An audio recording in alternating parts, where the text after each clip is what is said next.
So it's important to understand the different types of fear of abandonment based on the sexes.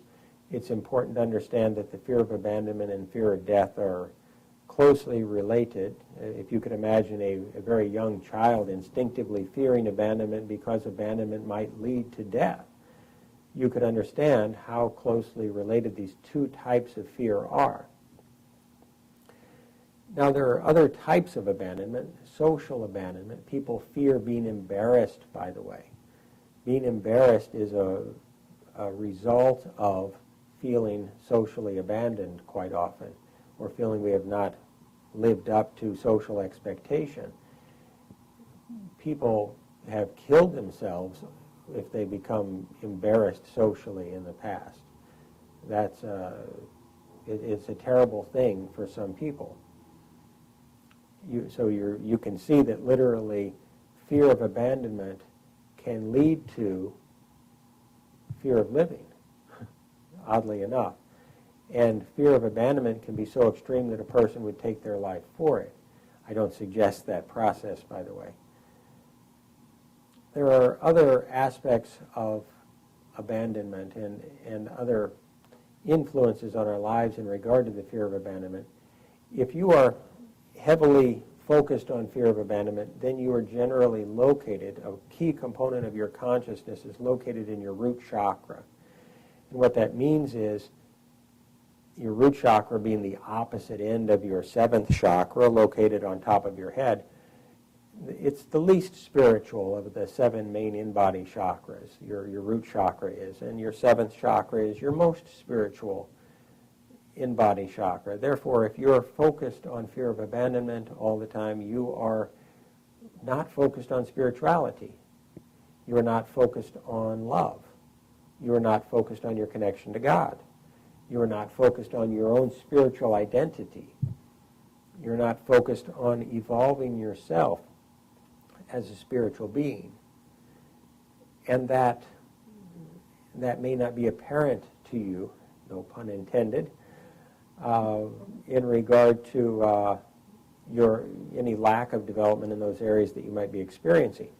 If you don't realize that a fear is inhibiting your personal development in some way, if you've rationalized it as being a necessity in your life, you're not going to understand the implications of holding on to that fear in regard to your own personal development and growth. And thus you would be held back or hold yourself back by your choice. I said an important word there. I said choice. You all have free will. Everyone has free will. You, believe it or not, at a certain level of your system, if you are living under the limitation of fear of abandonment, you are choosing to do so. A lot of people say, oh, I don't have control over my emotions. I can't do anything about them. They're stronger than I am. Everybody's got them. Why should I try to deal with them? If that's the case, that's your choice. However, it is feasible. It is possible. It can be done. You can heal your fear. You can grow beyond it. You can become more if you're willing to drop the baggage of your fear of abandonment. Again, it is a choice. You have incredible power in your free will.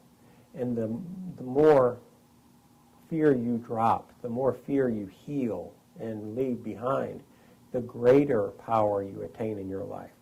The greater power to manifest the life that you want, the one you have always dreamed of, the one that you have been working towards perhaps for many, many years, and maybe many, many lifetimes. And you can move beyond the bump in the road that we would call fear of abandonment if you choose to. I would suggest that any judgments that you have of people abandoning you are not beneficial. If you feel abandoned by a parent or someone that you've loved in the past, holding on to anger towards them or judgment or feeling victimized by them is not really conducive to freeing yourself to be the person you want to be or in healing your fear.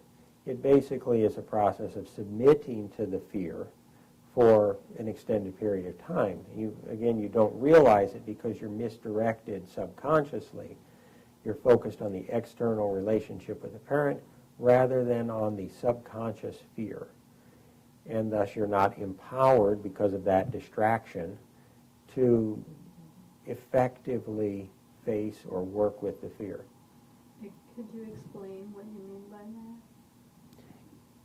If you're focused on anger at a parent or fear of abandonment in regard to the parent, if you're focused externally, you're not looking internally at your own emotions. You're not working with your own emotions. You're not realizing that your happiness, the keys to your happiness and your inner peace and your power and your free will are all within you. They don't rely upon any relationship with anyone. No one can take those away from you. No one can disempower you. You can only choose to believe that you're a victim, or you can choose to believe that the pain of facing the fear would be too great for you to deal with, or you can, and again, you're choosing to believe this, or at least you chose at an earlier point in your life, you recorded that, and you're playing that same recording over and over and over like a skipping record.